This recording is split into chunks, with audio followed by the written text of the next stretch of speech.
దేశ చరిత్రలో ఎప్పుడూ లేని విధంగా 92 మంది పార్లమెంటు సభ్యులను లోక్సభ నుంచి రాజ్యసభ నుంచి సస్పెండ్ చేశారు. సస్పెన్షన్ అంటే అది ఒకరోజు 2 రోజులు కాదు. ఈ శీతాకాల సమావేశాలు అయిపోయేంత వరకు సస్పెండ్ చేశారు. ఇంత పెద్ద సంఖ్యలో సస్పెండ్ చేయటం, అందులో సభాకాలం ముగిసేంత వరకు సస్పెండ్ చేయటం స్వతంత్ర భారతదేశ చరిత్రలోనే మొదటిసారి.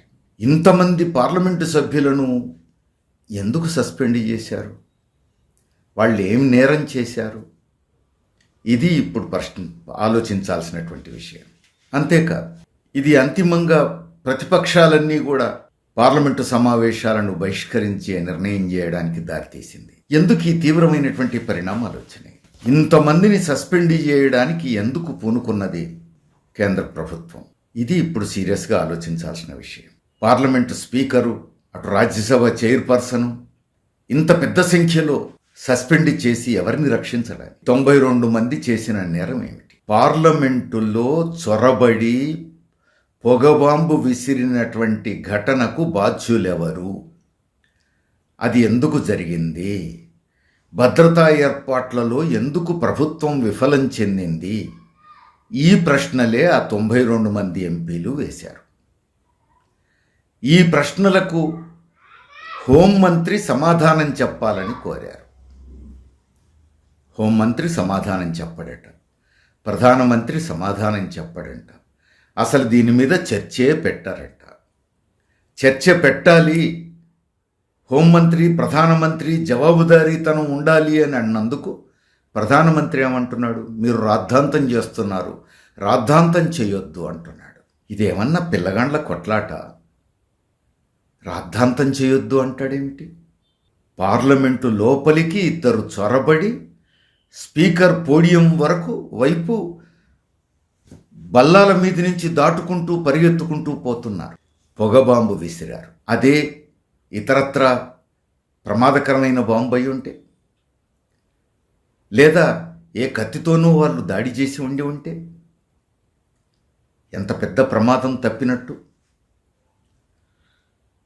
మరి పార్లమెంట్ అంటే దుర్భేద్యమైందంటారు, అనేక లేయర్లు దాటుకొని రావాలంటారు. మరి వీళ్ళెట్లా లోపలికి వచ్చారు? ఆ పొగబాంబు ఎట్లా లోపలికి వచ్చింది? పోలీసులు వరుసగా 2-3 సార్లు తనిఖీలు చేసి కానీ లోపలికి పంపరంటారు. మరి ఇన్ని తనిఖీలను దాటుకొని లోపలికి ఎట్లా వచ్చారు? వీటికి సమాధానం ఎవరు చెప్పాలి? సాక్షాత్తు అత్యున్నత స్థాయిలో చట్టసభల్లోనే ఇంతటి దుర్ఘటన జరిగింది. దానికి ప్రధానమంత్రి జవాబు చెప్పడంట, హోంమంత్రి జవాబు చెప్పడంట. జవాబు చెప్పాలి అని అంటే అది రాద్ధాంతం అంటున్నారు. అప్రజాస్వామికమైన ధోరణి ఒకటే కాదు, బాధ్యతారాహిత్యం ఒకటే కాదు. ప్రధానమంత్రి, హోంమంత్రి ఇంతటి తీవ్రమైనటువంటి ఘటన జరిగినా సమాధానం కూడా చెప్పకపోవడం అనేది ఇంతకంటే మించిన బాధ్యతారాహిత్యం, అప్రజాస్వామిక ధోరణి ఇంకొకటి ఉండదు. అడిగినందుకు 92 మందిని సస్పెండ్ చేయడం ఇంతకంటే మించినటువంటి నిరంకుశ ధోరణి ఇంకొకటి ఉండదు. కానీ ఇది ఇంతే కాదు, ఇంతకంటే తీవ్రమైన సమస్య. అసలు ఈ దుండగులు పొగబాంబుతో దుర్భేద్యం అనుకున్న పార్లమెంటులోకి ఎట్లా చొరబడగలిగారు? ఇది భద్రతా వైఫల్యం కదా. అందులో పార్లమెంటుకే భద్రత లేనప్పుడు, పార్లమెంటు సభ్యులకే భద్రత లేనప్పుడు దేశంలో ఇంకా ఎవరికి ఎక్కడ ఏ భద్రత ఉంటుంది? ఇది తీవ్రమైనటువంటి విషయం. అంతేకాదు, అసలు ఎవరైనా దుండగులు లోపలికి వచ్చారు అని అంటే ఎవరు లోపలికి రావాలన్నా పార్లమెంటు సభ్యుల రాతపూర్వకమైనటువంటి రిక్వెస్ట్ లేనిదే పాస్ ఇవ్వరు. మరి ఇప్పుడు వీళ్ళు లోపలికి ఎట్లా వచ్చారు? మైసూరుకు చెందిన పార్లమెంటు సభ్యుడు ఎంపీ ప్రతాప్ సింహ వీరికి పాస్ ఇవ్వమని చెప్పి రిక్వెస్ట్ చేస్తూ లెటర్ ఇచ్చారు. ఎవరి ప్రతాప్ సింహ? BJP MP. అంటే బీజేపీ ఎంపీ లెటర్తో పాస్ తీసుకొని లోపలికి వచ్చినటువంటి దుండగులు గ్యాలరీలోంచి పార్లమెంటు హాల్లో దూకి స్పీకర్ పోడియం వైపు పరిగెత్తారు, పొగబాంబు విసిరారు. ఎంత తీవ్రమైన విషయం. అందుకే ప్రతిపక్షాలు నిలదీస్తున్నాయి పార్లమెంట్లో. అసలు ఇంతకంటే ముఖ్యమైన విషయం ఇంకేముంటుంది? కాబట్టి ముందు దీనికి సమాధానం చెప్పాలి అని అడుగుతున్నారు పార్లమెంట్లో. దీనికి మాత్రం సమాధానం చెప్పరట. దీని గురించి చర్చించేదే లేదట. ఎందుకు అని అంటే మేము ఆల్రెడీ చర్య తీసుకుంటున్నాం, దాని మీద దర్యాప్తు చేస్తున్నాం అంటున్నారు. ఏం చేస్తున్నారు దర్యాప్తు? సెక్యూరిటీ జాయింట్ సెక్రటరీని పార్లమెంటు సెక్యూరిటీ హెడ్ని నియమించలేదు, జాయింట్ సెక్రటరీని నియమించలేదు. ఎందుకు నియమించలేదు అనేటువంటి ప్రశ్నకు సమాధానం ఉండాలి కదా. భద్రత మీద ప్రభుత్వానికి ఏమాత్రం బాధ్యత ఉన్నా ఇంత కీలకమైనటువంటి పోస్టులు భర్తీ చేయకుండా, నియమించకుండా వదలరు కదా. అంతేకాదు, పార్లమెంటరీ సెక్యూరిటీకి సంబంధించినటువంటి పార్లమెంటరీ కమిటీని కూడా నియమించలేదు. అంటే ఇంత బాధ్యతారహిత్యంగా ఎందుకుంది? ఇప్పుడు ఏం దర్యాప్తు చేస్తున్నారు? ఇప్పుడు చేస్తున్న దర్యాప్తు ఏమిటి అని అంటే 8 మంది అధికారులను ఇప్పుడు సస్పెండ్ చేశారు. నిందితుల మీద ఉపా కేసు పెట్టారు. ఓకే, నిందితుల మీద ఉపా కేసు పెట్టారు. ఓకే, ఈ 8 మంది అధికారులను సస్పెండ్ చేశారు. కానీ అసలు బాధ్యుల సంగతి ఏమిటి? 8 మంది అధికారుల్లో పాస్ ఇచ్చినటువంటి వాళ్ళు, చెక్ చేయాల్సినటువంటి వాళ్ళు ఉండవచ్చు. కానీ పాస్ ఇవ్వండి అని చెప్పి, వీళ్ళు నా మనుషులు అని చెప్పి లెటర్ ఇచ్చింది బీజేపీ ఎంపీ కదా ప్రతాప్ సింహ. మరి ఆయన సంగతి ఏమిటి? ఆయనను కనీసం ప్రశ్నించలేదు.